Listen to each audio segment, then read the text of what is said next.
Burj Dayas, the Demon King, screamed in pain and rage as blood poured from his mouth. He had never imagined a reality like this. In his ruined throne hall, the corpses of his subjects lay scattered across the floor while the victorious heroes looked up at him from below. The black flames he had trusted so completely had failed to kill them. Burj stared at the group in disbelief and could not understand how the sword god of the heroes had pierced his scales and his heart. The moment of that strike remained frozen before him, the exact instant he had been stabbed upon his throne. Blood ran down his chin, and the only thought left in his mind was simple: I do not understand how. Then the scene shifted backward in time. Burj recalled his youth and the pride that had once filled him so completely. Back then, he had believed he stood worlds apart from everyone else. A young and confident Burj appeared at the Demon King Military Academy, smiling as though the future already belonged to him. He had graduated as the top student with the highest honors, and no one could compare to him. There were the Demon King standards, a theory established by the first Emperor Demon King, and Burj had researched them more deeply than anyone. He followed them word for word. Just as the standards instructed, he built a tower and had princesses kidnapped by his demonic minions. He also raised the very heroes who came to rescue them. The princesses were kept in cages to draw in their saviors, and for a demon king, the rage and sorrow of those humans were the greatest feast imaginable. Killing them too early would have been wasteful. In Burj's mind, true sincerity meant helping them grow before devouring them. The stronger the hero, the better the flavor. That was the belief he lived by. He followed the Demon King standards better than anyone else and watched the resentment of the common people rise higher with every passing conflict. In his mind, conquering the world had become only a matter of time. His power increased whenever hatred, grief, and fury overflowed from heroes and civilians alike, and in the end he became the strongest Demon King. Then the scene returned to the present. But why, he kept asking himself, was I the one who fell in the end? How did it come to this? He repeated the question again and again until his face twisted with confusion and despair. A mocking voice cut into his agony. You Demon Kings always say the same thing. The sword god smirked as he looked down at Burj and spoke as though the answer were obvious. You are the ones who bring this on yourselves, so why do you always act like you cannot believe what is happening? Burj's eyes widened as cold sweat ran down his face. He still could not understand, but the hero only called him a liar. You Demon Kings always kidnap the most famous princess and leave us clues so we can come fight you, because that is the move you people always make. Then the hero burst into laughter. You are stupid, he said. If it were me, I would kill the king. The kingdom would fall into chaos on its own. The words struck Burj harder than the blade in his chest. If he had kidnapped the king, humans would have turned on each other for the throne, but their rage would not have been directed at him. That meant he would not have grown as a demon king, and that went against the standards. In that instant, the book of standards flashed through his mind again, the very thing that had guided him to ruin. And that is not all, the hero continued with open contempt. If we do not come to your tower, you send monsters to villages so we can train. I could not be more grateful for the help. Coming directly to your tower only makes everything easier for us. The image of heroes approaching the tower rose before him like a cruel answer. The place Burj had believed was his domain had only become the perfect training ground for those who wanted him dead. The sword god went on calmly, almost casually, as if he were explaining something obvious to a child. The first floor is full of weak monsters, he said. Everyone gets to train at their own pace and build up their skills. Burj ground his teeth so hard it felt as though they might crack. He had been careful not to let heroes die halfway through because he wanted to harvest even more power from them later. Yet every bit of that caution had served them instead. That is what the standards taught me, he thought bitterly. The memory of that cursed book, the one that had dictated his life and led him to this humiliating end, would not leave him. Then the sword god drove his blade into him again, one last act of cruelty against a defeated demon king. Burj's eyes widened in agony and humiliation as the strike cut through him. When the tower gets boring, all we have to do is kill the demon king, the hero said with a smug grin. Then a new demon king appears and a new tower rises with him. It is the perfect hunting ground for us heroes. Right, guys? The other heroes joined in the mockery at once. Of course. Thanks, Demon King. Because of you we got stronger. You are the best Demon King ever. You are more like a mentor than an enemy. Burj looked up helplessly from the floor as their sarcasm rained down on him.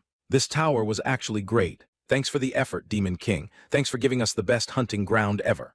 Those words crushed what little remained of his pride. A mentor, he thought, My tower is just their hunting ground. The sword god admitted it all with chilling calm. Still, you were strong. A lot of heroes died this time, but that is fine. I became famous because of it. Now goodbye, Demon King. He lifted his weapon for the final blow, savoring every moment of his victory. Bird's rage erupted. How dare a hero do this to me? What kind of joke is this? His hand clawed into the bloody floor as fury and humiliation tore through him, and through clenched teeth he asked the question that had come to define his ruin. What the hell are the Demon King's standards? Even with his final breath closing in, he refused to surrender. I cannot die in vain, not like this. I am a Demon King.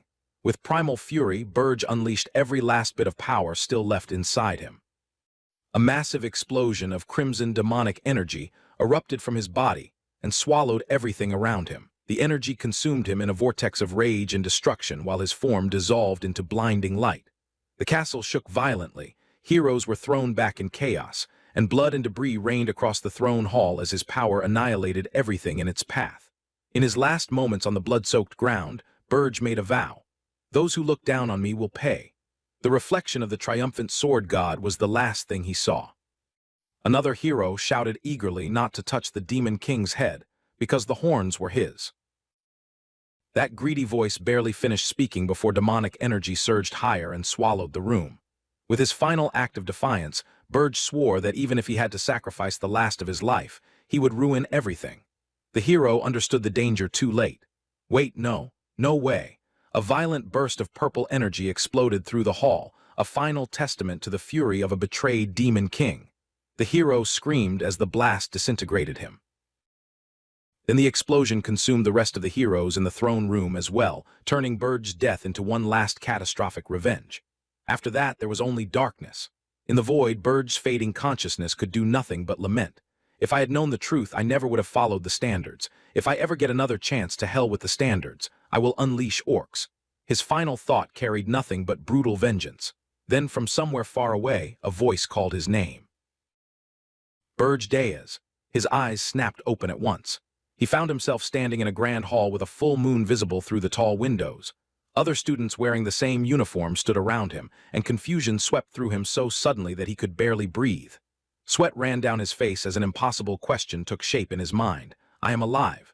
An authoritative voice called again. Burge Diaz stepped forward quickly. He recognized his own name and moved before he had fully gathered his thoughts. Confusion churned inside him as he stared ahead. Impossible. This place. As he approached the platform, someone said his name again. The academy headmaster stood before him, and only then did the truth begin to settle into place. The headmaster looked at him with clear disappointment and asked why a brilliant mind like his would behave this way on graduation day.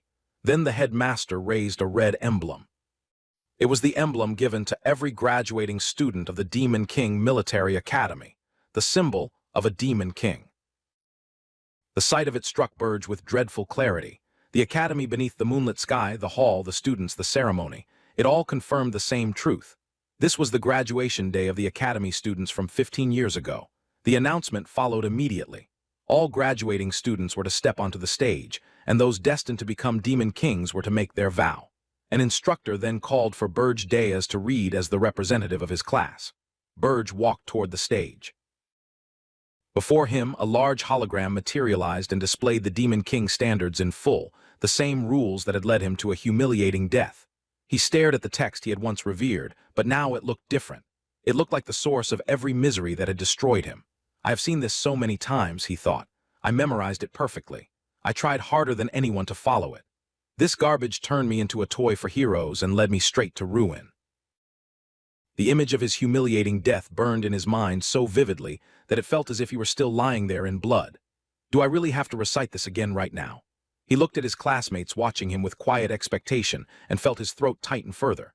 Do I really have to swear in front of everyone that I will follow this for the rest of my life? Meanwhile, the headmaster and faculty members kept smiling, completely unaware of the storm raging inside their top student. Burge clenched his jaw so hard his teeth ground together. His face twisted into a mask of pure fury. The host, oblivious to what was building inside him, prompted him again. Burge Diaz, please read the Grand Demon King's standard. The next moment hung in the air with unbearable weight. Then Burge raised his head and spoke with a voice that rang through the hall, clear, sharp, and defiant. I refuse. A stunned silence fell over the entire academy. The students stared at him, frozen and confused. Then Burge finally unleashed the rage that had been building since the moment he opened his eyes in that hall.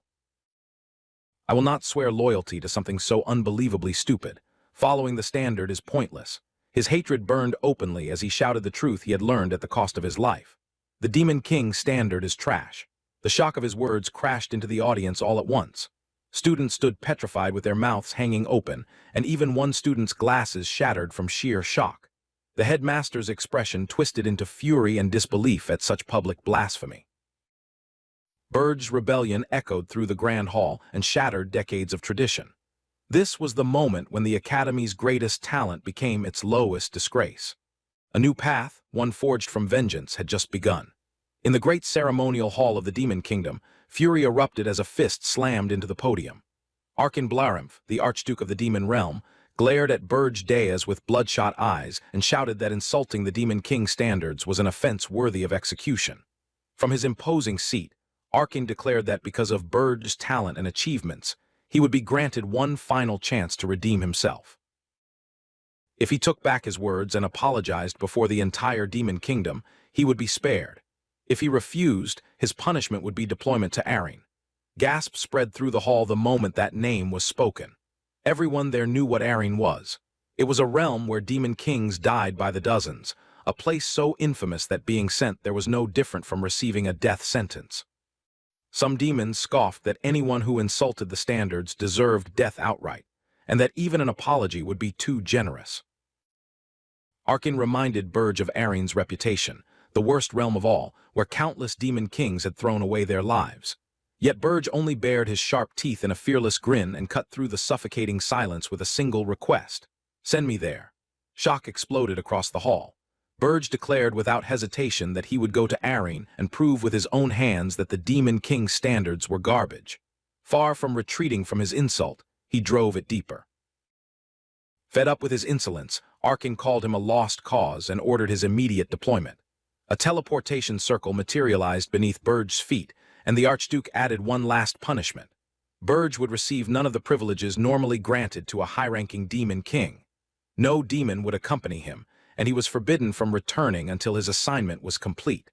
As he fell through the portal, Burge remained calm. "This was expected after the disaster I caused," he thought, "but they are sending me back to that place." Then the world opened beneath him. He descended toward Aryn, a vast and beautiful mountainous land. It was the same world where the heroes who had killed him once lived. Even before his regression, he had chosen Aryn for himself, believing that someone as strong as he was should conquer the highest difficulty.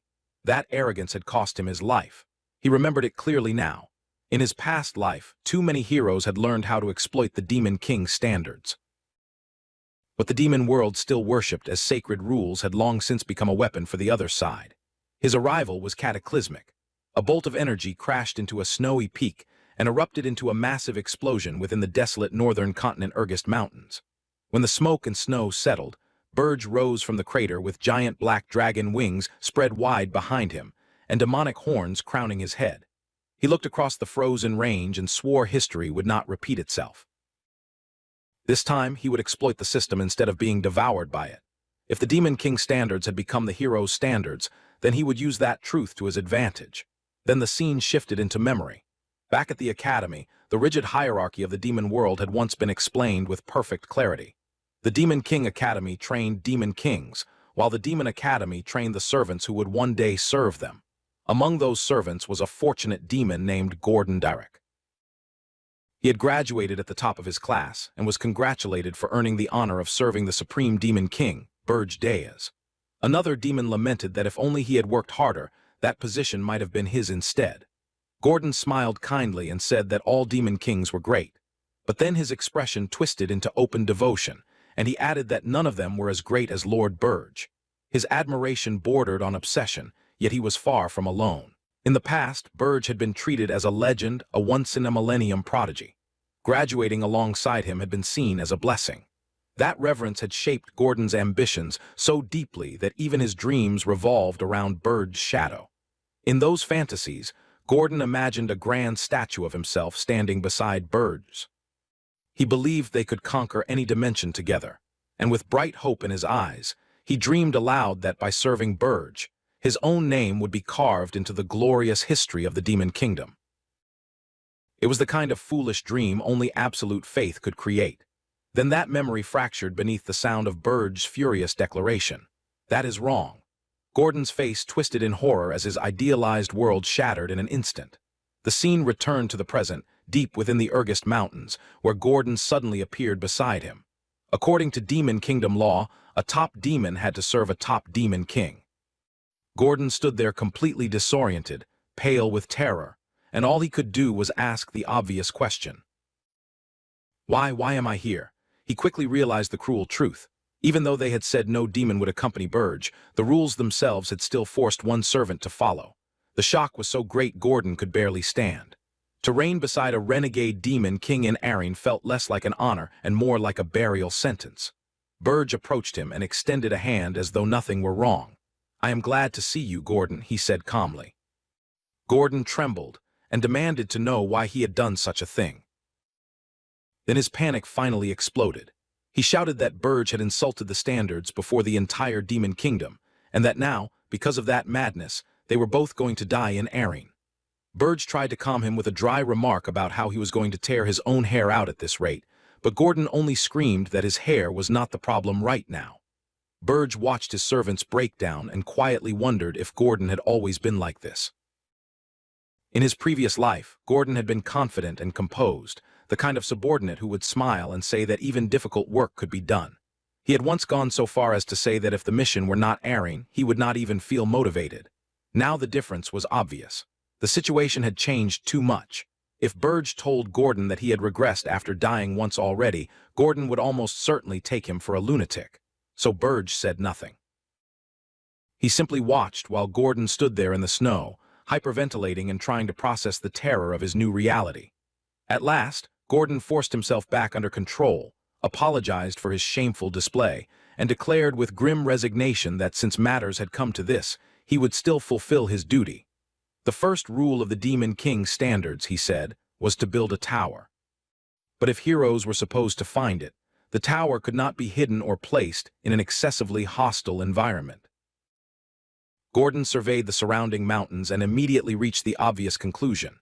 This place was too dangerous, too remote, and too full of powerful monsters. They could not build here. They would have to move. But Burge only crouched down with a defiant smile. "I'm going to build it here." Gordon stared at him in horror. Burge took out a tower seed and planted it directly into the snow. For the tower to grow, it needed to be planted and nourished with the blood of the Demon King who claimed it. Gordon shouted that this went directly against the standards and demanded to know whether Burge meant to abandon even the pride of a Demon King. Burge prepared himself without the slightest hesitation and answered with cold simplicity. "I never swore to follow them." He could see the real source of Gordon's anguish more clearly than Gordon himself could. This was not just fear. It was the pain of a devout believer watching the object of his faith be denied by the very person he had once revered. Unless you die or experience something as drastic as death, you cannot reject that faith, Burge thought. He understood that because he had once believed just as completely. With that thought still resting inside him, he clenched his fist and drew blood. As the blood fell onto the tower seed, he told Gordon to listen carefully. "The Demon King standards are trash, especially here in Arryn." Gordon could only tremble in silence, caught between shock, fear, and blasphemy too great for him to answer.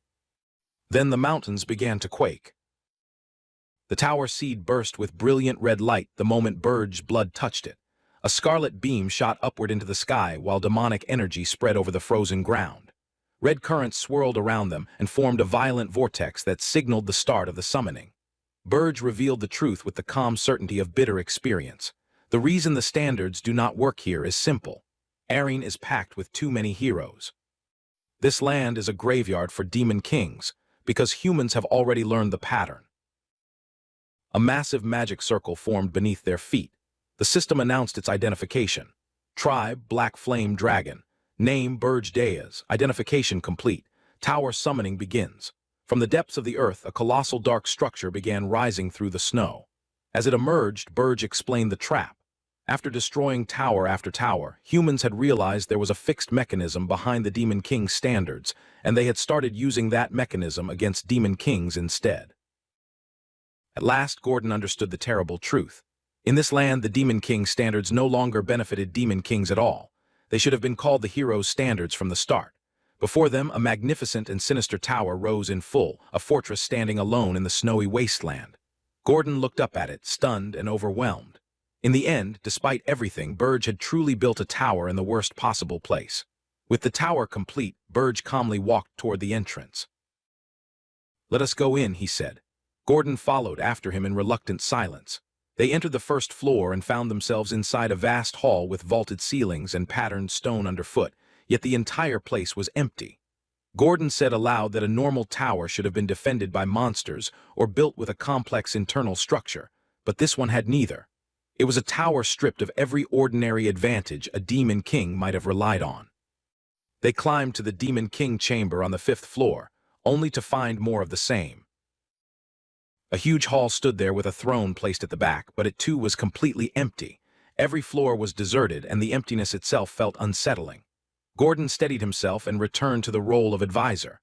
The tower had been built, and that could no longer be undone. Therefore, they had to at least follow the second rule of the standards. Rule number 2, he said, was to kidnap a prince or princess, preferably one close to the throne. Royalty, especially high-ranking royalty, produced more demonic energy when captured. Gordon then formally asked permission to offer advice, and Burge, standing with his back to him, allowed him to continue.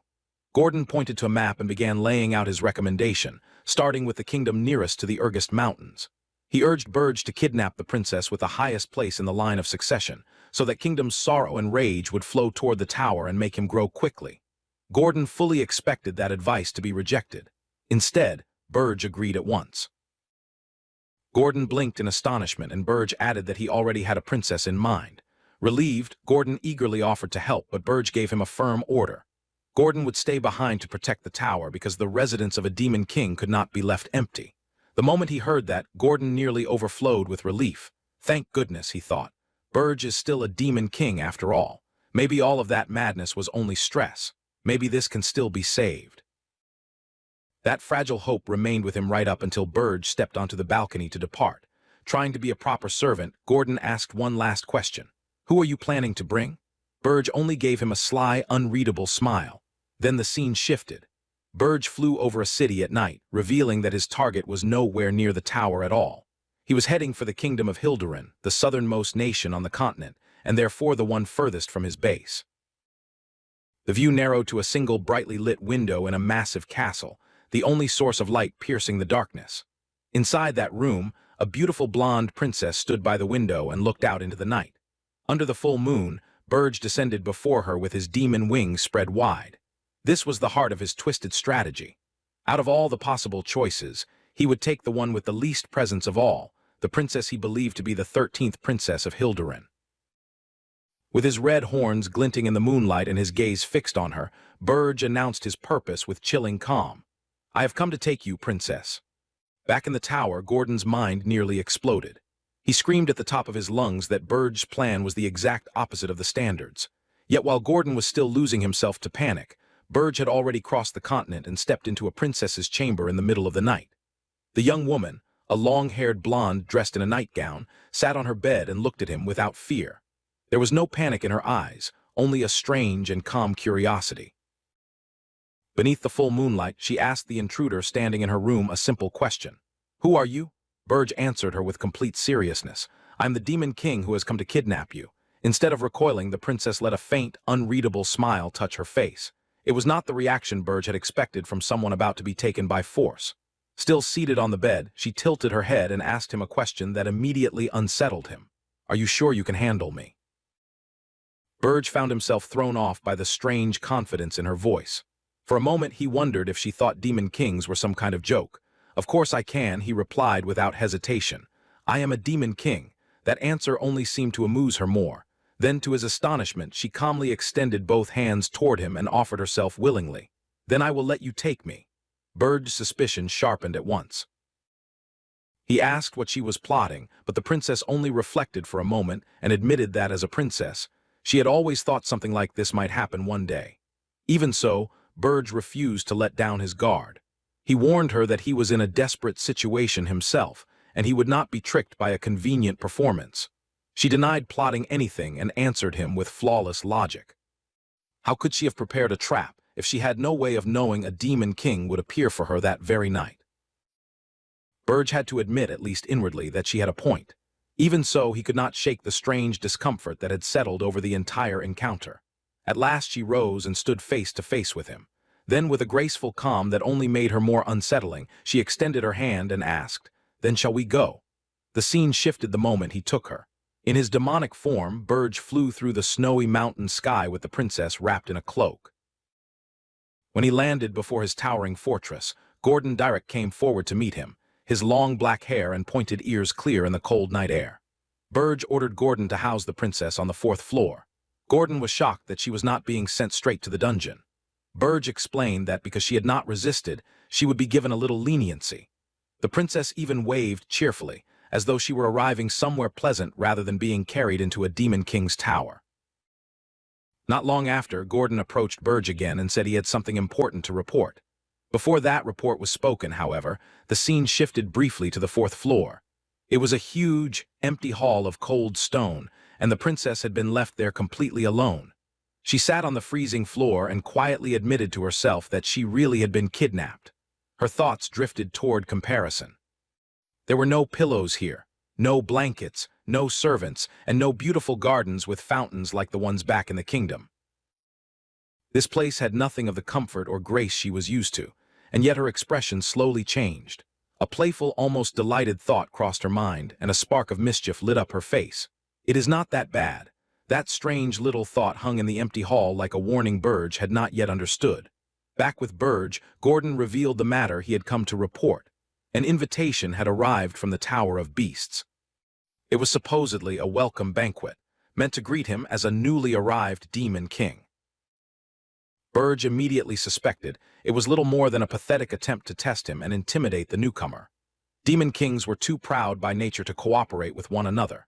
Still, the threat of airing had become so severe that even they had been forced into a tense and uneasy alliance. In his previous life, Burge had ignored those demon kings and considered them too weak to matter. But now, as the new arrival, he understood that he had to play the game for at least one move. So he accepted the invitation. It would serve as first contact, and first contact always mattered. Following the summons, Burge and Gordon arrived at the Tower of Beasts, a colossal stone structure wrapped in vines deep in the heart of a jungle. There, seated on an enormous throne, was a colossal beast with white fur, sharp claws, and glowing red eyes. The creature introduced himself without modesty. "My name is Draxon. I am the Demon King of Beasts." He boasted of his longevity and power, proudly declaring that he had ruled that place for 70 years. Then he looked Burge over with open disdain. "So you are the new Demon King. I heard you made fun of tradition, but you look pretty mediocre." Gordon regretted coming almost immediately, but Burge remained entirely unbothered. He asked Draxon directly whether he had called him there for a fight. If that was what he wanted, then he should speak plainly. Draxon laughed at the question and finally revealed the real reason behind the invitation. "You know nothing," he said. "Archduke Arkin told me to watch you once you arrived." The instant he heard that name, Burge scoffed.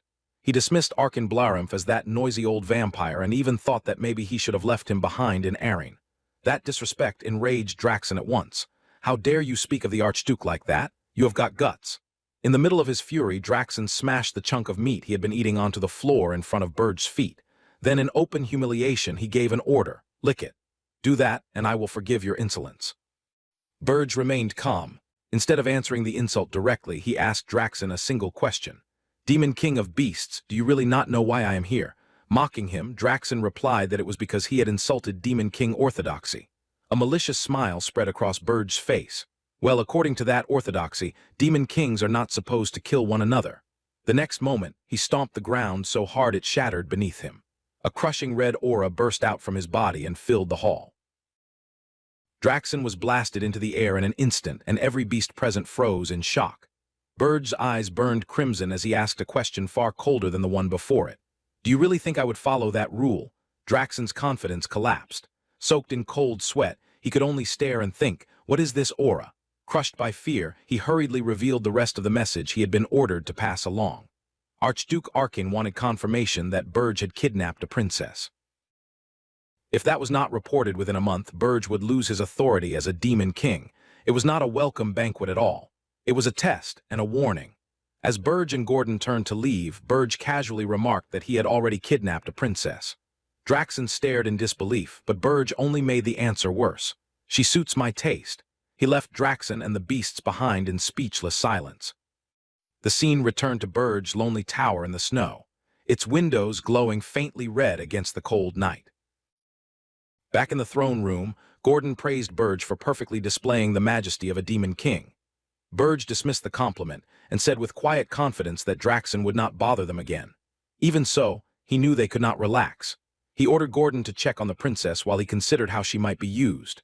Snow drifted past the Gothic window, and in that silent, solemn light, Burge sat on his throne and admitted that the situation was becoming more complicated than expected. If that was the stance of the other demon kings, then matters would only become more troublesome from here. He understood now that mocking orthodoxy had consequences greater than he had expected, yet even that realization did not move him. He would have made the same choice again, without hesitation. I would rather die than bow my head to garbage. He opened his status window, expecting only a few hundred points of demonic energy. After all, he believed he had kidnapped a low-ranking princess, the safest target possible. Instead, the number staring back at him was absurd. 13,219 points. Cold sweat formed on his face. Why do I have this many points? Before he could make sense of it, a notification appeared before him. You have received a recorded message from the Tower of Beasts. Burge opened it at once. Draxon appeared again, but now his tone was falsely cordial. New Demon King, I send this to congratulate you. Although our first meeting was not ideal, as your superior I should at least give you this much. Burge watched in silence as Draxon went on. Draxon admitted that what Burge had achieved in Erin was no easy task and even said he was impressed. He wondered aloud whether Burge's mockery of orthodoxy had merely been an act. The more Burge listened, the worse the feeling in his chest became. Something is wrong. At that exact moment, Gordon burst into the hall in a panic. Demon King, we have a problem. What should have been a barren stone hall had become something entirely different. Crystal clear water cascaded down in a bright waterfall. Colorful butterflies moved through the air. The fourth floor had been transformed into a paradise so unnatural inside a Demon King's tower that Burge could barely find words for what he was seeing. A system window appeared and confirmed the truth. Burge Tower, 4th floor. Status, naturalization in progress. The once empty hall was being turned into a living ecosystem before his eyes. At the center of that impossible scene stood the princess. Slimes gathered around her, while elemental spirits of fire, wind, and clouds drifted nearby as though answering her presence. Burge realized with horror that she had created an ecosystem inside a magic tower. That kind of feat could only be achieved by someone who had mastered all 4 elements. He remembered the castle of the princess he thought he had taken, and the truth formed almost instantly. There was only one spiritualist on the continent capable of something like this. At last he confronted her directly. You are not the 13th princess. The princess, gently stroking a slime, answered with calm ease. As I expected, you mistook me for Alina. The last pieces finally snapped into place inside Burge's mind. His expression hardened with panic. Wait. Do not tell me you are the princess. Smiled, proud and mischievous, and then revealed the truth he had failed to see. Correct. My name is Hildurin. I am the first princess of the kingdom of Hildurin. The scene shifted at once to the kingdom of Hildurin, where the news exploded like thunder through the court. The first princess had been kidnapped by a demon king.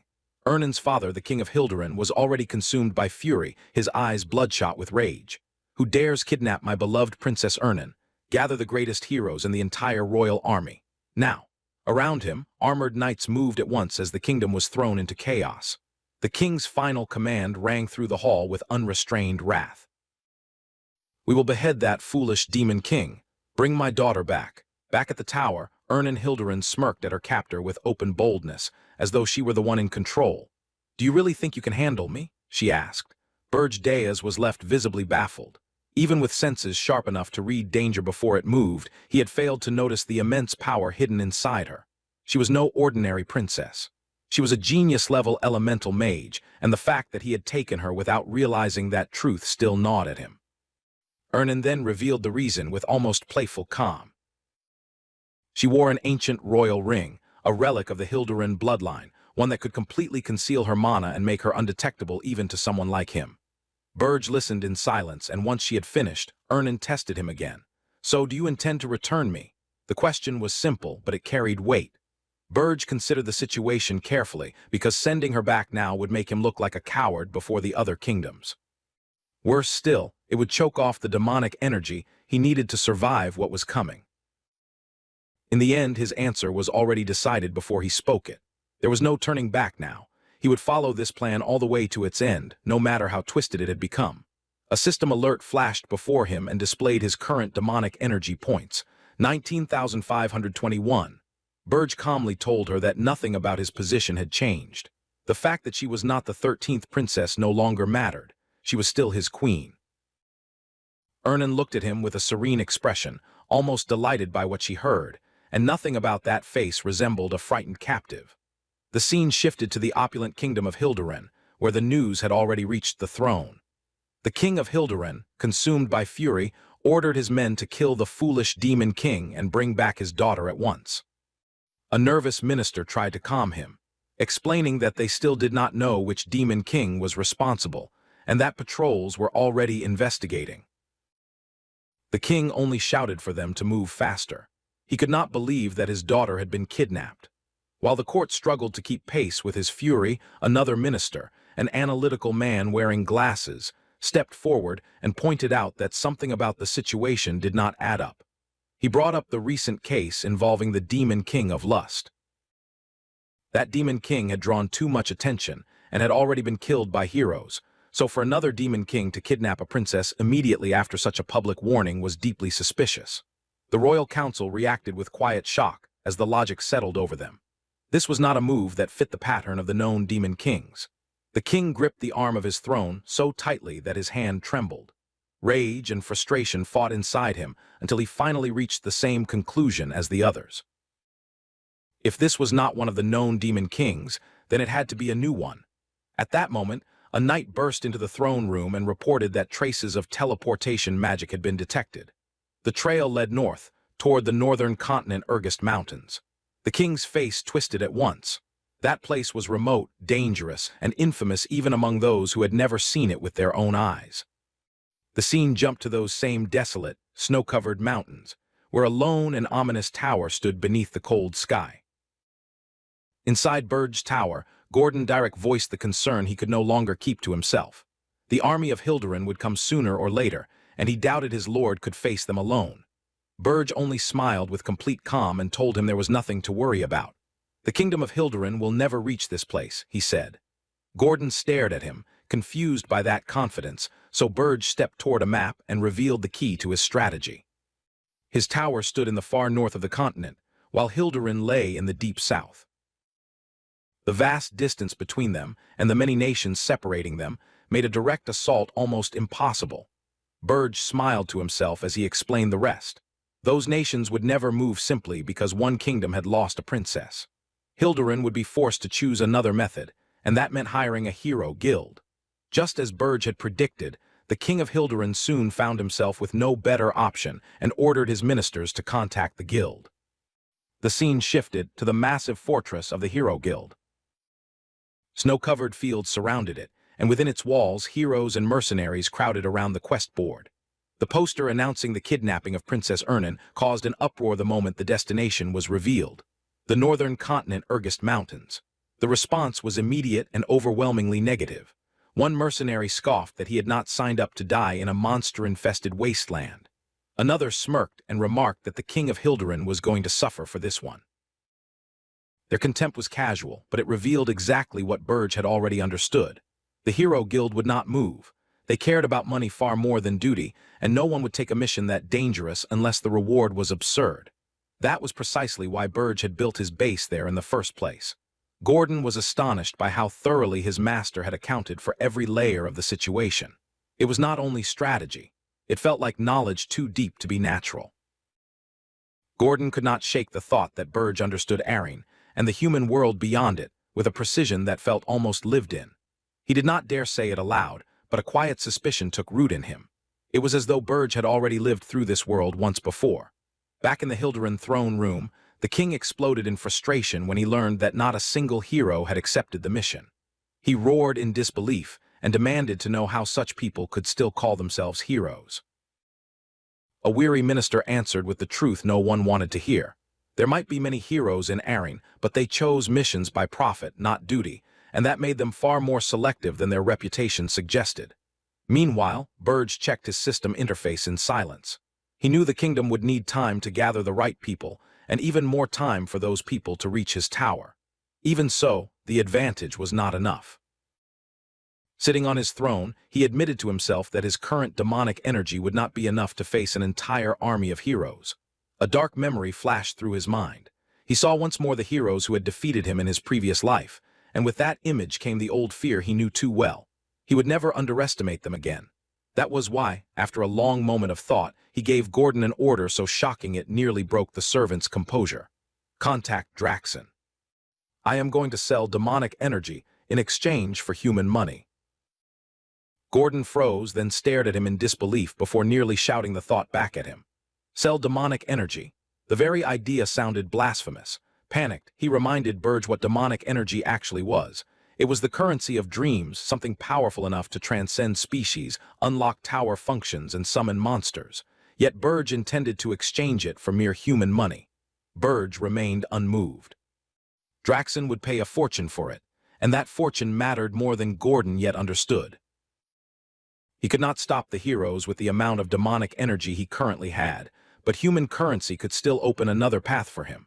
Once that thought settled, the scene shifted toward his next destination. Aten War was a bustling fortress city near the dangerous northern continent Urgest Mountains. Hidden beneath a black cloak, Burge approached the gates and was immediately stopped by two guards. When they demanded to know who he was, he answered with complete calm. A mercenary. The guards grew suspicious at once. What kind of mercenary would travel alone into those mountains?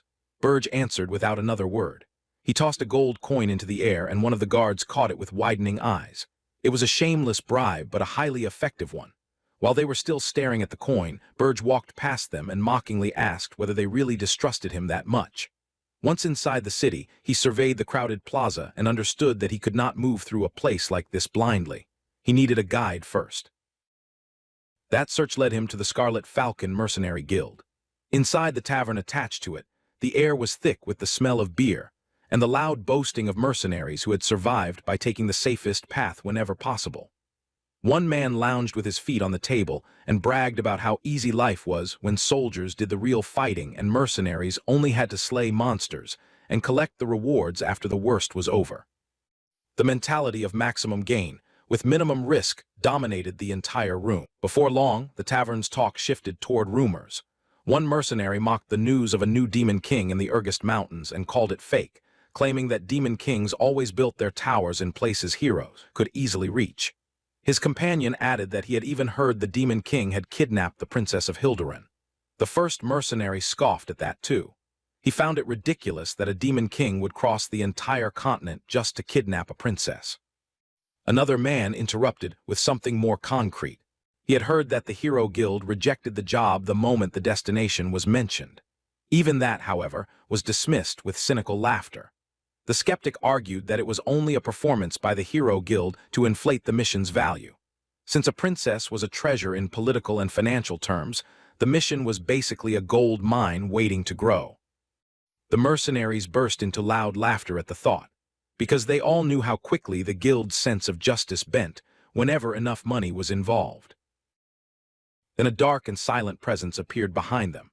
Burge had heard everything, and a malicious smile touched his face. "I see," he said, "so that is what is going on." The mercenary who turned first screamed in terror.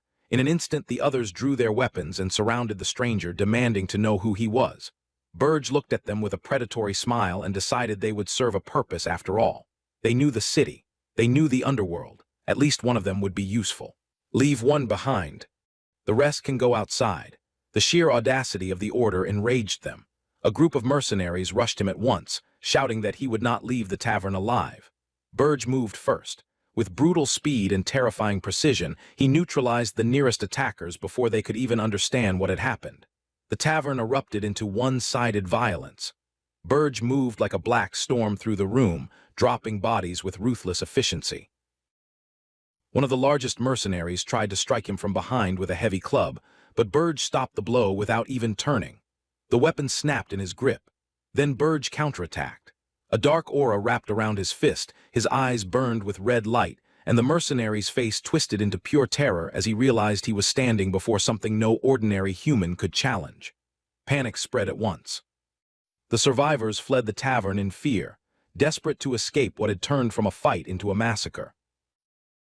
The chaos lingered in the eyes of the one mercenary Burge chose to spare.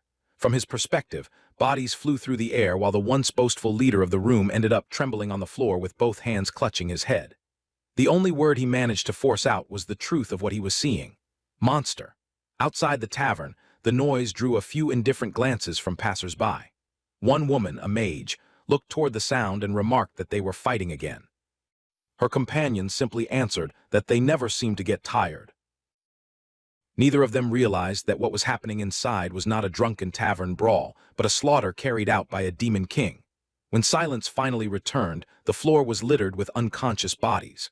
Burge stood unharmed over the terrified mercenary kneeling before him. In a calm voice that only made the fear worse, he told the man not to worry. If he answered a few questions, he would live. The mercenary nodded frantically. Then Burge asked the one thing he had come there to learn. "Where is the slave market?" The scene shifted to an opulent mansion with fountains and iron gates, a place so luxurious it seemed almost absurd once one understood what kind of business it concealed. This was the slave market. True to his word, the terrified mercenary guided Burge through the city and led him there without resistance. Inside, a merchant greeted Burge with oily warmth and proudly presented his first offering, a cage packed with human slaves. With a smile that looked polished by greed, the merchant asked whether they suited his taste as though expecting an easy sale. Burge barely looked at them. Instead, he asked whether the man had anything rarer. Then he tossed over a heavy bag of gold. The merchant caught it and his eyes widened at once, greed flashing across his face so clearly it almost looked animal. His golden tooth gleamed when he smiled. "Yes, of course. Right this way, please." As Burge followed him deeper into the building, a cynical thought moved quietly through his mind.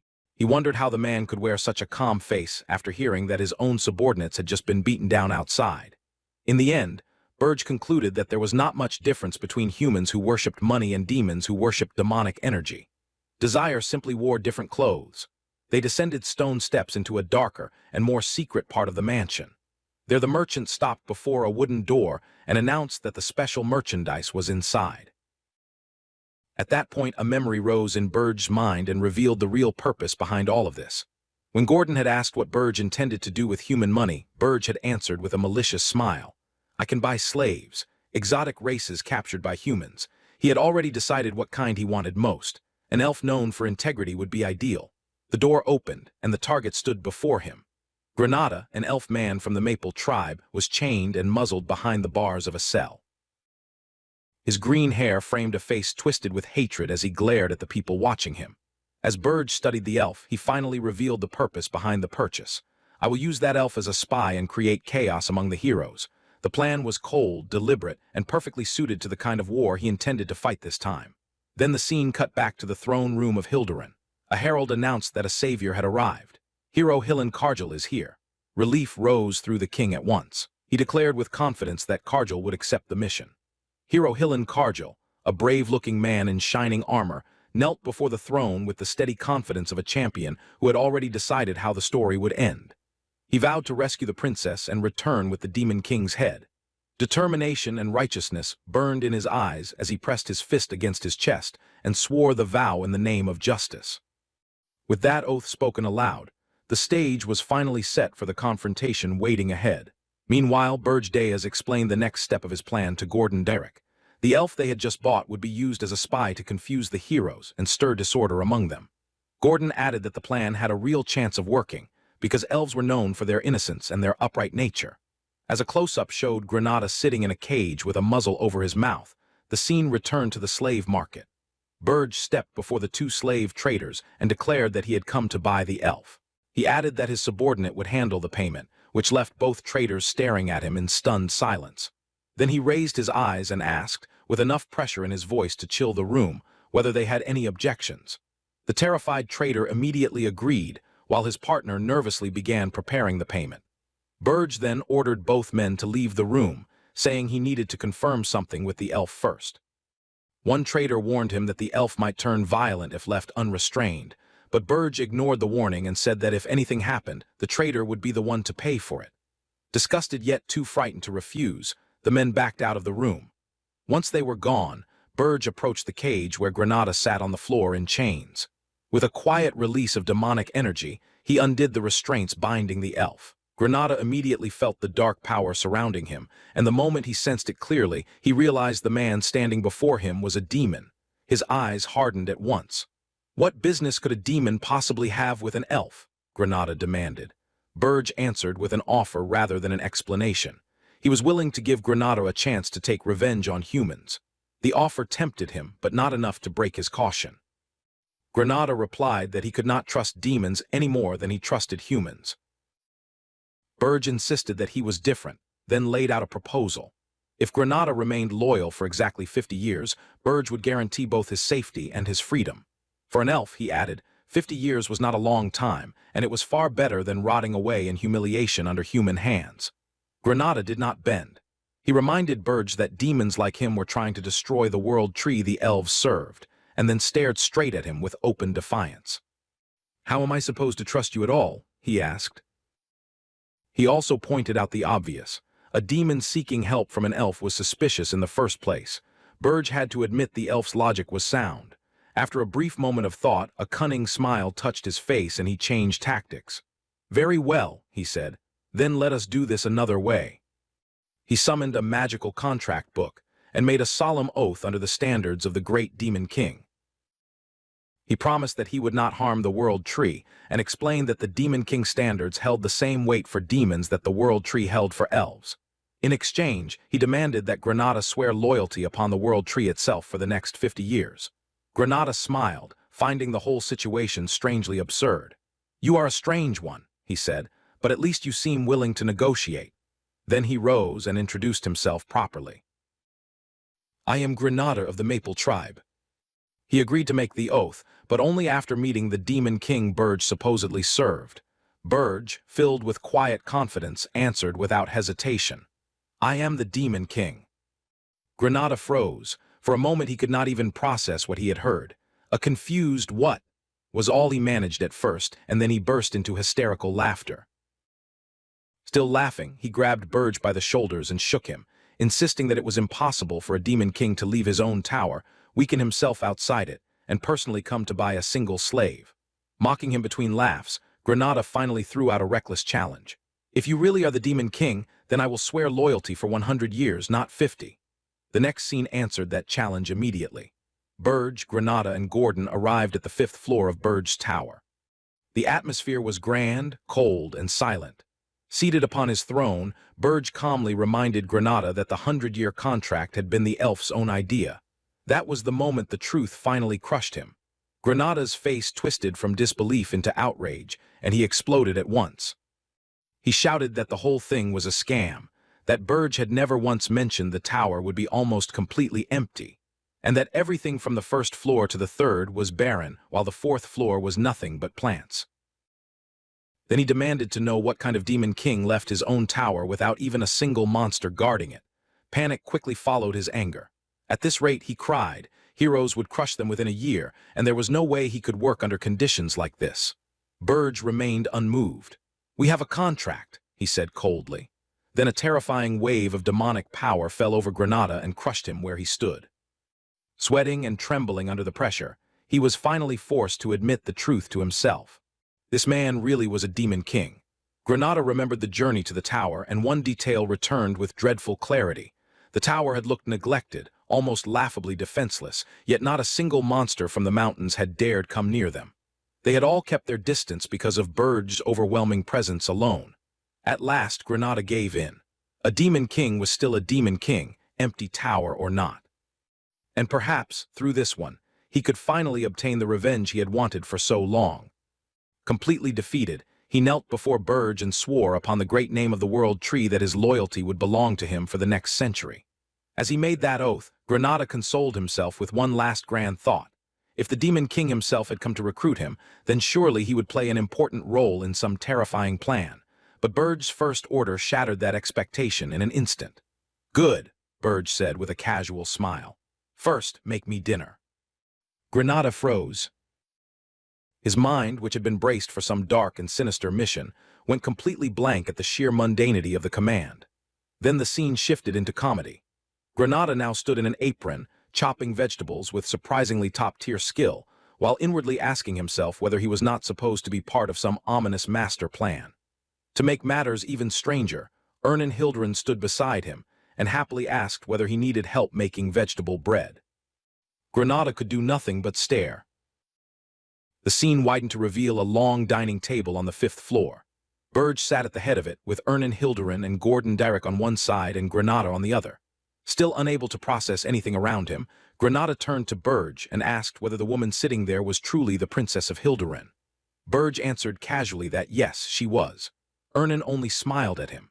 That pushed Granada over the edge again, and he shouted that Burge had clearly lost his mind. He had kidnapped the heir to a kingdom while living in a tower with no proper defenses, so how exactly was he planning to stop heroes from storming the place? Burge simply lifted a bite of food with his fork and gave the most absurd answer possible. "That is why I bought you. For now, sit and eat." Granada fell silent again, stunned beyond words. Then Burge added with almost perfect timing that the food was quite good, and Ernan cheerfully chimed in that she had helped too. What in the world is happening here? Granada could only ask himself. The question stayed with him as the scene shifted once more, this time to the 4th floor, where a lush green field spread out beneath them. Granada looked around and asked whether this was where Burge intended to fight the heroes. Burge shook his head. "No, if heroes ever reach this floor, everything is already over." Only then did he reveal Granada's true role. "You will be the one causing chaos in the human world." Granada blinked in surprise. "You want me to be a spy?" Burge nodded, but added one condition first. Before sending him anywhere, he needed to test his abilities. Then Burge gave a simple order: "Attack me." Granada was stunned. How was he supposed to defeat a demon king in his own territory? Burge answered that concern by offering a handicap. He would fight with one hand and without using demonic energy. If Granada won, Burge would shorten the contract by 50 years. That offer reignited Granada's spirit at once. He gathered nature energy and shouted that he would attack with everything he had. Wind and leaves swirled around him, and then the battle began. Granada unleashed a fierce barrage of strikes, but Burge blocked every blow with one hand while keeping to the conditions he had set.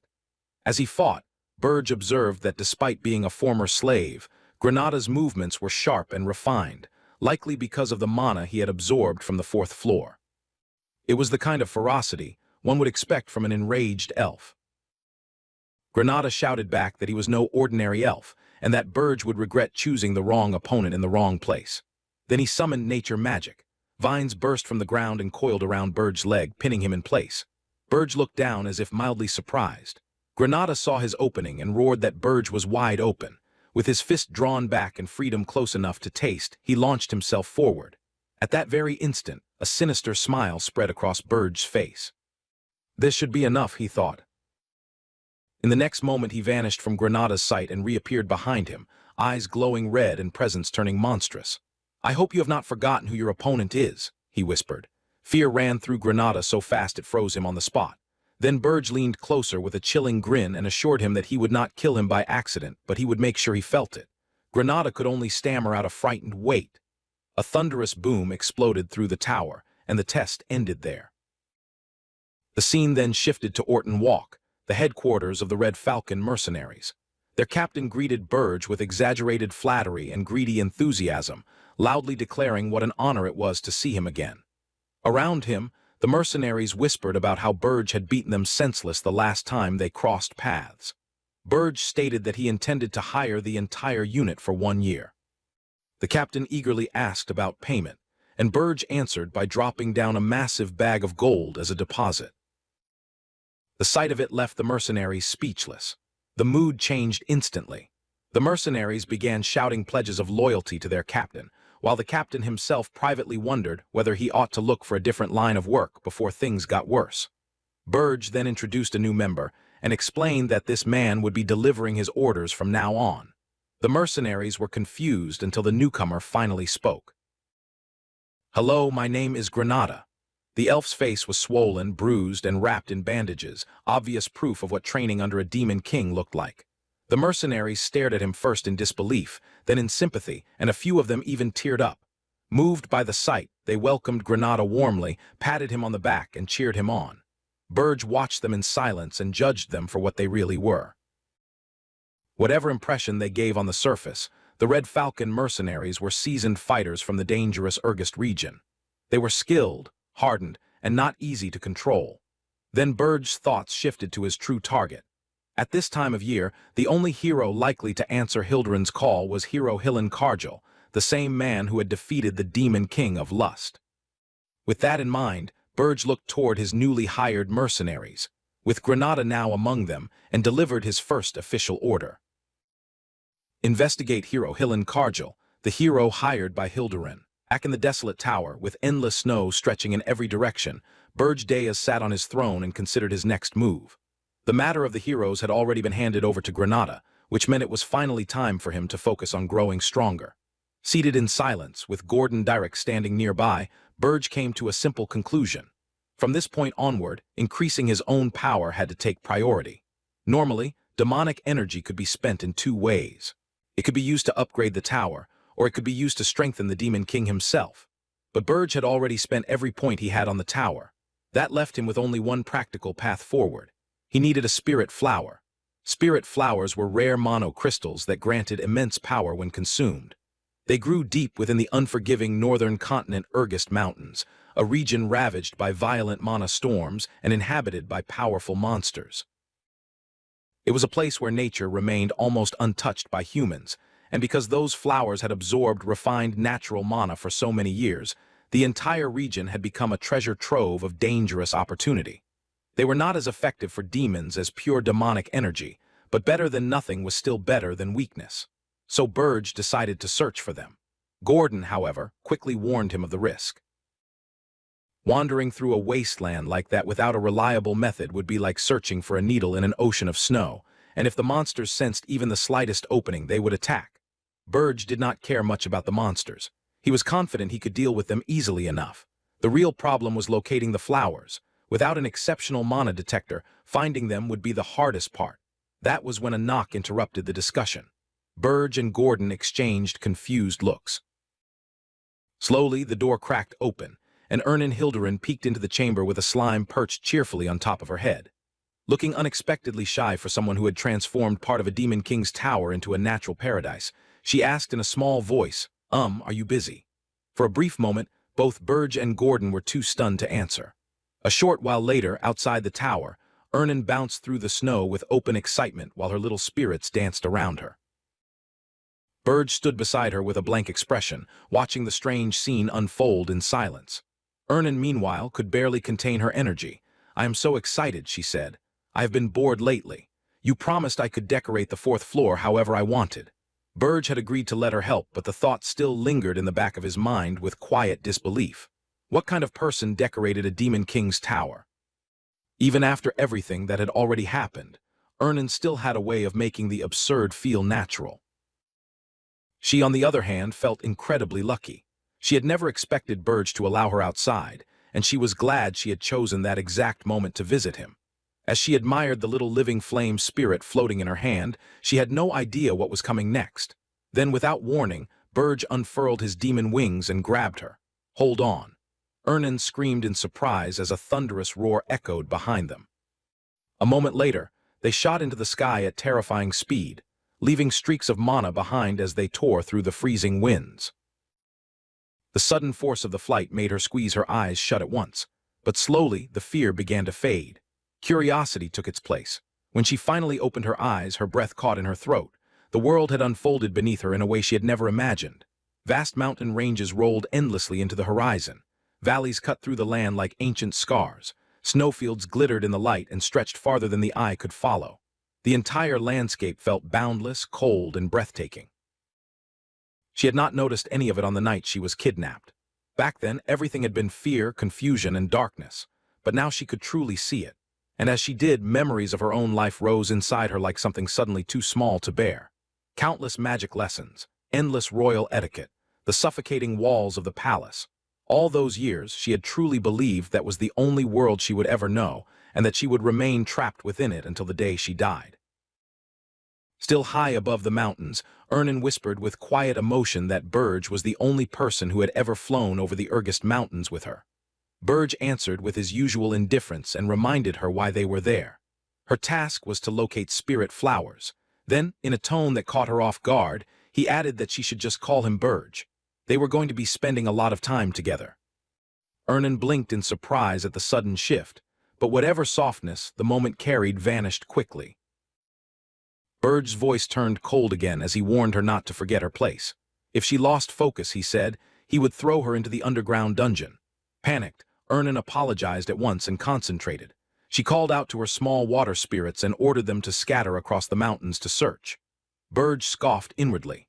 He doubted they would find anything quickly, though he did admit they were still faster than him or Gordon when it came to searching a vast area. Then, almost immediately, Ernan cried out in excitement. "I found one." Burge's eyes widened. Sure enough, glowing within the snowy wilderness below them was a magnificent spirit flower. Its petals shone with icy blue mana, beautiful enough to seem unreal in the middle of such a brutal landscape. But the moment of triumph vanished just as quickly as it came. A large group of massive orcs surrounded the flower, clearly guarding it. Burge landed before them with the commanding presence of a true demon king. He gave them a final chance and ordered them to leave the flower behind and go if they had any sense or honor left in them. The orcs answered with growls and hatred. One snarled that they did not listen to demons. Another spat that they hated his kind and that he would die there. Burge laughed. It was a dark and vicious sound. Gordon was right, he thought. How foolish of me to expect beasts to think. Dark purple demonic power erupted around him, and small horns rose more sharply from his head as his aura thickened. He declared that if reason meant nothing to them, then he would simply reduce them to ashes. A violent wave of power tore through the orcs. Their screams echoed across the snow as demonic flames consumed them, and the gap in strength between them was so overwhelming that the fight barely deserved to be called one. Still, the surviving orcs made one desperate choice. If they could not overpower the Demon King, then they would strike at the weakest one nearby. Two of them charged straight toward Ernan. Burge did not even flinch. With a single motion, he summoned a barrier of demonic energy around her. The instant the orcs touched it, they were obliterated. Ernan stared in awe. She knew well that a coordinated group of orcs could even bring down ogres, yet these creatures could not get close enough to lay a finger on her. With the lesser threats gone, Burge crossed his arms and gathered mana for the finishing strike. Even Ernan could sense that something extraordinary was coming. Then he unleashed it. A massive burst of dark energy exploded outward and vaporized everything in its path. The battlefield fell silent. Snow drifted gently onto the charred remains left behind. Only then did Ernan kneel beside the flower. It was an aquamarine hyacinth-like spirit flower, glowing with water and ice attributes. She whispered that the mana inside it was incredibly pure. The greed in her eyes did not escape Burge, and he warned her sharply not to even think about claiming it for herself. Immediately intimidated, she muttered a small okay. Then Burge offered her a deal. If she helped him find more, she could keep one. That promise lit her eyes up at once. She declared that she would do her best, while Burge sighed inwardly at how easily humans seemed willing to work harder once rewards were placed in front of them. Unfortunately, even after searching until they were exhausted, they found no more spirit flowers that day. Later that night, back in the frozen tower, Burge sat in his throne room and examined the single flower they had managed to obtain. His thoughts drifted toward Ernan. At first he had believed kidnapping her was a mistake that would only complicate everything.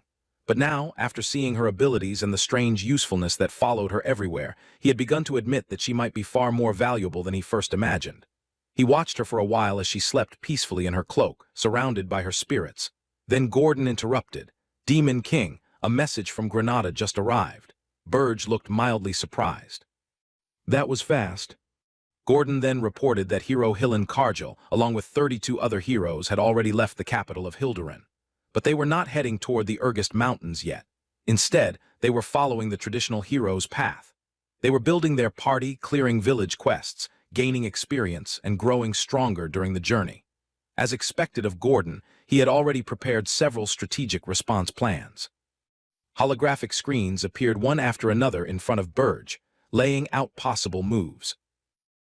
But Burge dismissed every one of them with a single gesture, sweeping them aside like trash.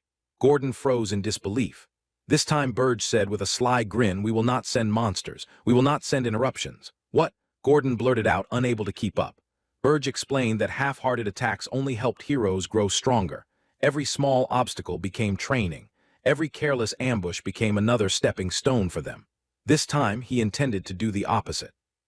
Then he gave Gordon a new order to pass on to Granada. Tell him to join the hero's journey. He is to help them and earn their trust. Gordon held his head in disbelief. Once again, his king was refusing the standard path completely. Yet even as he struggled with that order, another concern forced its way out. The tower in its current state could not possibly withstand a serious attack from heroes. Burge only reassured him and said that he had already decided how to reinforce it. Then he revealed the answer, with a dwarf. Gordon nearly screamed. First a human princess, then an elf, and now a dwarf as well. At this rate, he said, they would become the laughingstock of the demon world. A small pulse of demonic aura silenced him instantly. Burge calmly clarified that he did not intend to stop heroes with a dwarf alone. What he needed, more precisely, was dwarven magical equipment. Then he described the scenario he had in mind. Heroes would enter the first floor expecting the same weak monsters that tradition always placed there. But what if, instead of that, they were greeted by dozens of cannons? Gordon was stunned into silence. Dozens of cannons on the first floor. No hero would expect something like that. Even so, the idea was so wildly unconventional that his rule-bound mind recoiled from it on instinct. As he stared at the empty throne room and tried to piece together what Burge was planning, realization hit him all at once. His face went pale. Slowly, with dread crawling into his voice, he repeated the logic back to himself. Reinforcing the tower with a dwarf meant only one thing. Then he screamed, "Oh no, another kidnapping." The scene shifted far away from the frozen tower and down into the underground dwarven city of Wolfner, a land carved from stone and lit by glowing crystal veins. Deep within that city, in the heart of a blacksmith's domain, hammer met metal in a steady, rhythmic storm of sparks. The man working there was Loger Friedrich. He was the greatest dwarven smith alive. And at that very moment, without knowing it yet, he had just become the next name on Burge Dea's abduction list. The Demon King's newest slave and victim. Welcome to the family, my sweet little dwarf. Before his regression, Burge Deas had fought countless dwarves, but this was the first time he had ever stepped into their city himself. At the entrance, he bribed a guard with human gold and casually asked where he could find the best blacksmith around. The dwarf smirked as he pocketed the coins and remarked that, for a human, Burge certainly knew how to do business. Burge had already suppressed his demonic presence completely, hiding his true identity so well that not even the guards sensed what stood before them. With a bribe that small, the directions came easily. Head into the city, find the huge hole, take the lift. There would be an identity check after that, and each visitor would be assigned to a floor. It was a simple but effective two-step security system, the kind meant to keep intruders out, but Burge had no intention of submitting to verification. He simply dropped down to the lowest level and walked straight toward the deepest chamber in Wolfner, the place where the greatest blacksmith was said to work. That was where Loya Friedrich was. The first thing Burge noticed was the dwarf's technique. Metal shimmered with mana so fluidly that it looked as though the flames themselves were dancing around the forge. For a brief moment, Burge wondered whether this really was the best blacksmith in the city.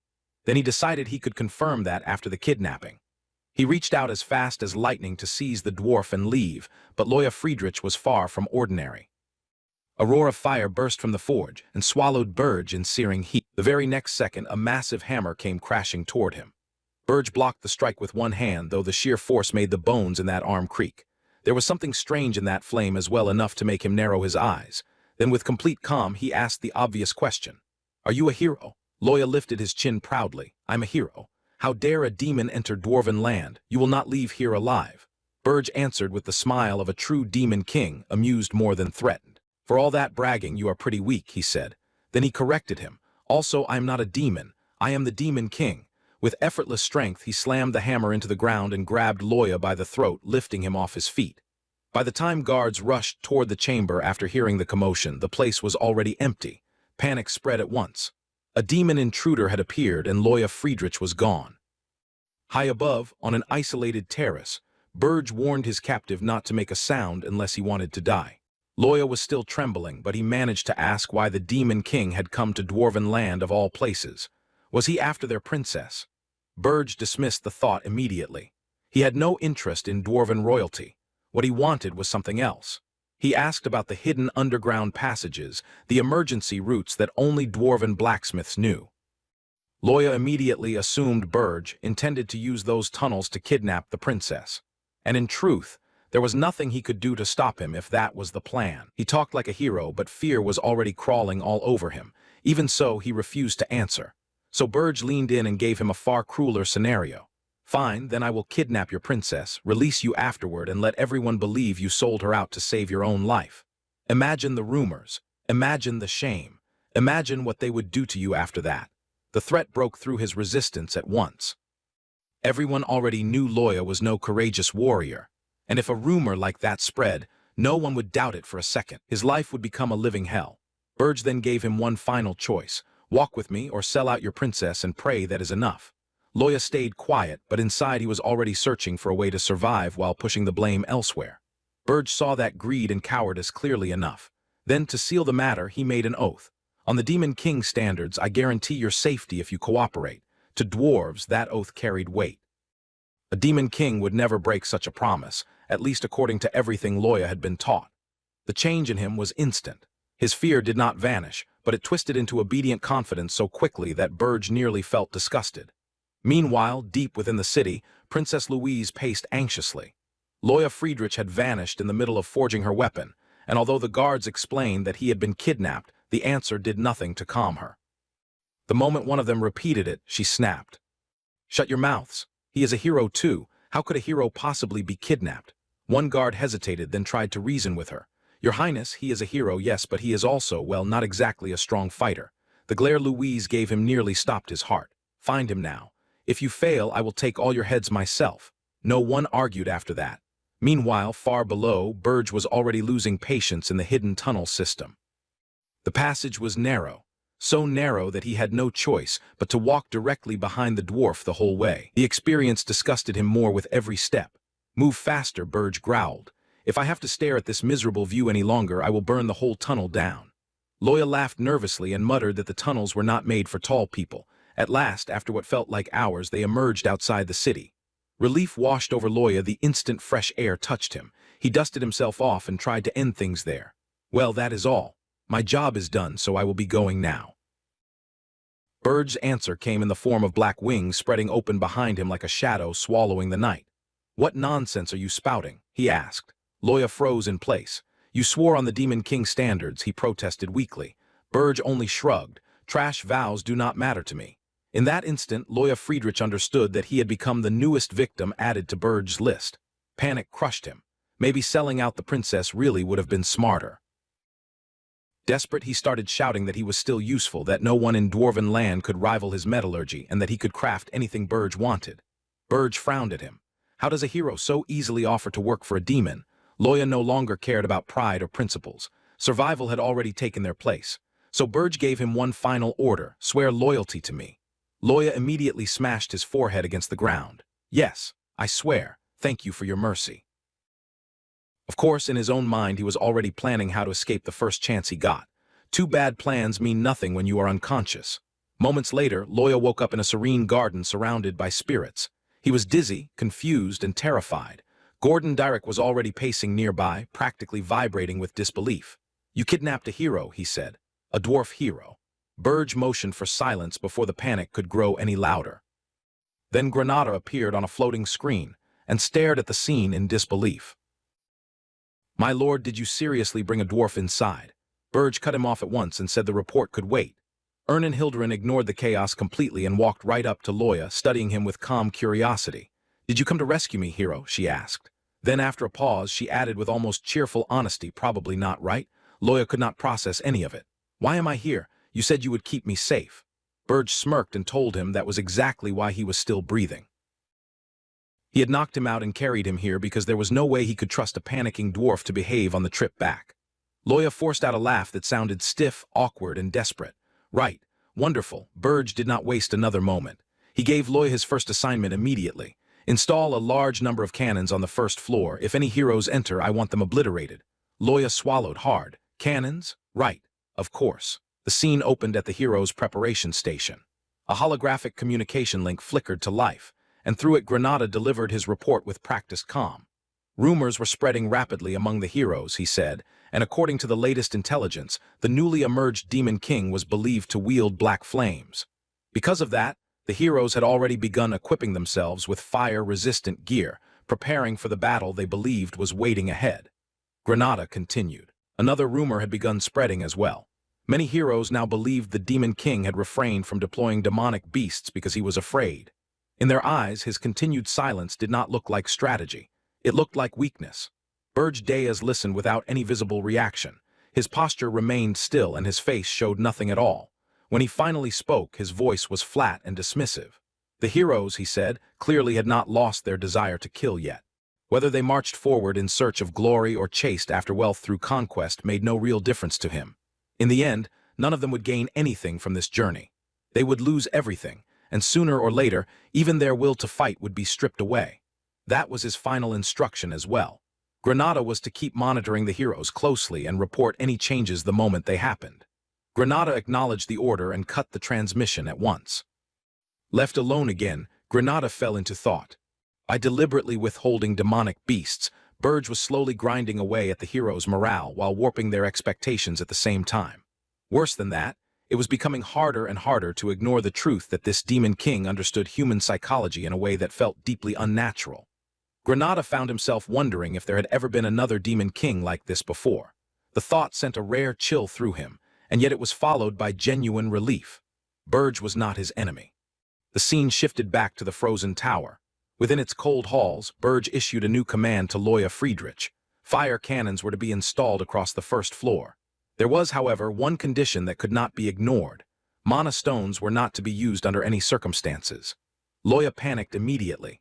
He argued that building cannons without mana stones was nearly impossible, and that even if he managed it, the weapons would never be effective enough against heroes. Burge cut him off before the protest could grow. Solving that problem, he said, was Loya's responsibility. Then he explained why the restriction existed at all. Heroes were favored by the dimension itself, and because of that, their sensitivity to energy was abnormally sharp. Any trap powered by mana stones would be sensed long before it could ever be activated. That was exactly why mana stones could not be used. Loya tried to protest again. This time Burge's expression darkened. Calmly, as though discussing nothing of consequence, he formed a sphere of black magic in one hand. Then he reminded Loya why he had been brought there in the first place. He had been chosen because he was said to be the greatest blacksmith. If he failed to live up to that reputation, Burge had no shortage of others who could replace him. That was enough to break him. Trembling, Loya blurted out that there was another method. Burge's smile turned cold at once. Loya should have mentioned that sooner. With tears in his eyes and fear choking his voice, Loya explained that years ago he had invented a device capable of completely concealing mana traces. Developing it had taken 3 full years, and the finished prototype was still sitting inside his workshop in Wolfner. Burge's face hardened immediately. Was this just another desperate excuse to buy time? Crying openly now, Loya swore that he was telling the truth. After a short silence, Burge chose to believe him, but not without insurance. He fastened a purple rune-etched collar around the dwarf's neck. When Loya asked what it was, Burge answered with casual cruelty. It was a magical restraint that could separate his head from his body in a single instant with nothing more than a gesture. On top of that, the collar distorted perception, making it difficult for others to clearly see Loya's face. If he ever tried to remove it, Burge would interpret that act as an attempt to escape, and death would come immediately after. Loya understood the situation completely. He collapsed where he stood and swore that no matter what happened, he would never attempt to remove the collar. Burge accepted that promise without comment. After giving his orders, Burge left the tower with Loya in tow. Together they crossed several kingdoms, procuring rare supplies and mana-compatible materials for the preparations ahead. The journey stretched across nearly a full month, and throughout it all, Burge stored every item inside his spatial pocket with meticulous care. Once the gathering was complete, they returned to Wolfner, the dwarf kingdom. Chaos had already taken root there. A massive boulder crashed down near a group of dwarves, shattering stone and scattering debris in all directions. At the center of that destruction stood Princess Louise, her fury impossible to miss.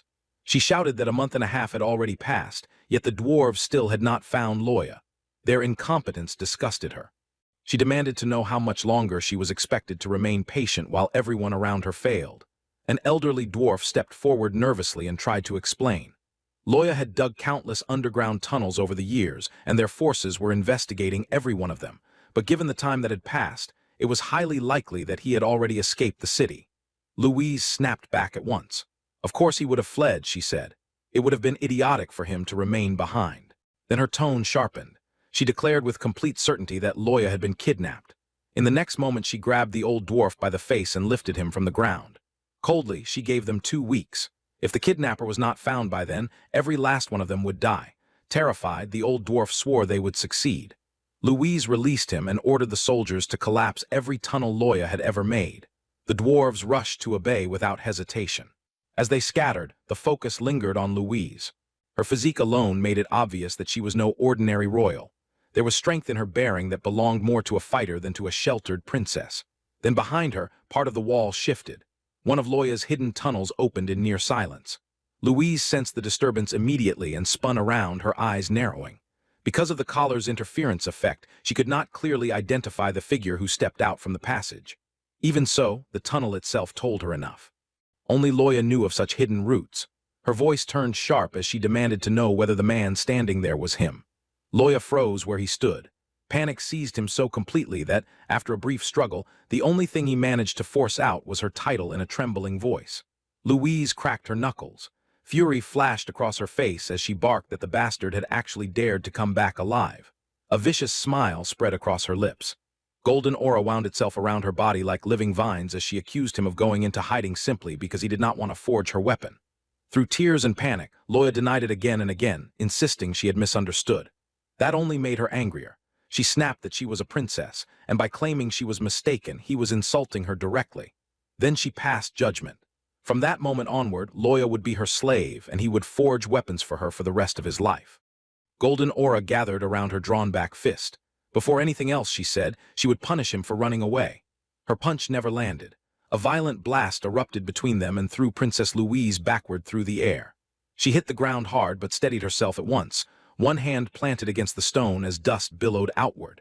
When the air cleared, Burge stepped forward calmly and instructed Loya to retrieve the equipment immediately. Louise glared at the newcomer, still unable to discern his identity because of the interference effect around him. She demanded to know who he was and why he was helping that dwarf. Burge answered in a flat, emotionless tone. He was simply the master of the blacksmith she had been extorting. Louise launched herself into the air with rage blazing across her face. She shouted that the blacksmith belonged to her and would forge her weapon for the rest of his life. Their fists collided midair at terrifying speed. Shock waves rippled through the chamber with every exchange, tearing through the surrounding space. In the middle of that barrage, Burge found an opening and swung his leg toward her neck. To his surprise, Louise caught the strike with one hand. The strength in that grip made his eyes narrow. Before he could recover, she drove a brutal punch into him and sent him flying upward into the ceiling. She turned her head slightly and coldly informed Loya that he was next. That was when Burge reappeared. He seized Louise by the head and slammed her straight down. The two of them resumed trading blows at terrifying speed.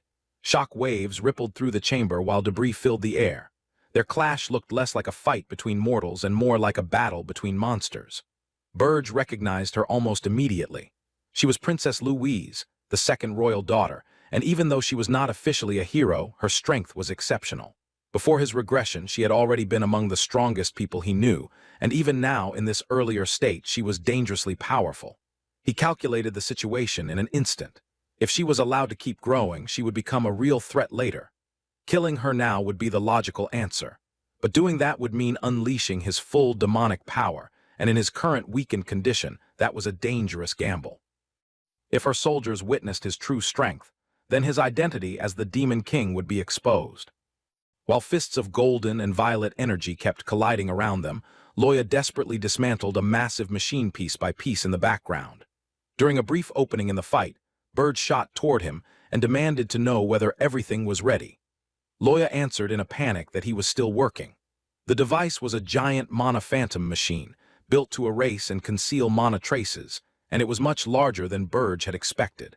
Burge snarled that if Loya valued his life, he had 1 minute left to finish. Loya swore frantically that he was moving as fast as he could.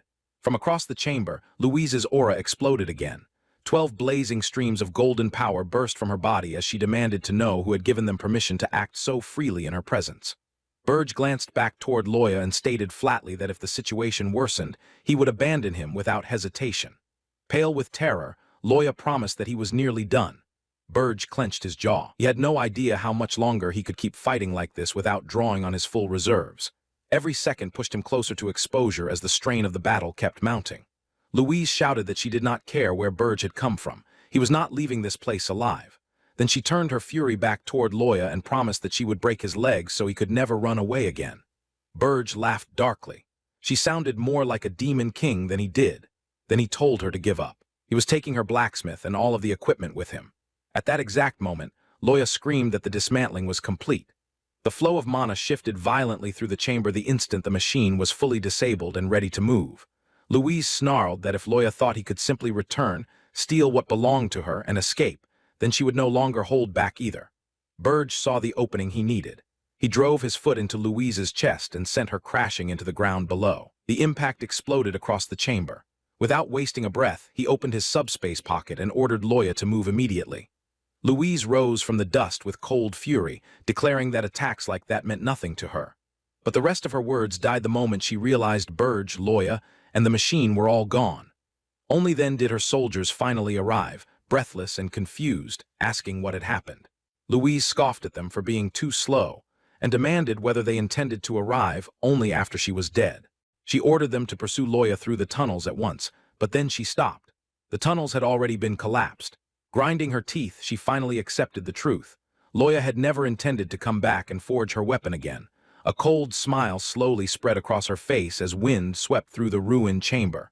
The situation, she said, was far more interesting than she had expected. With burning eyes and a twisted grin, Princess Louise swore that she would hunt him down personally, even if she had to search the entire continent.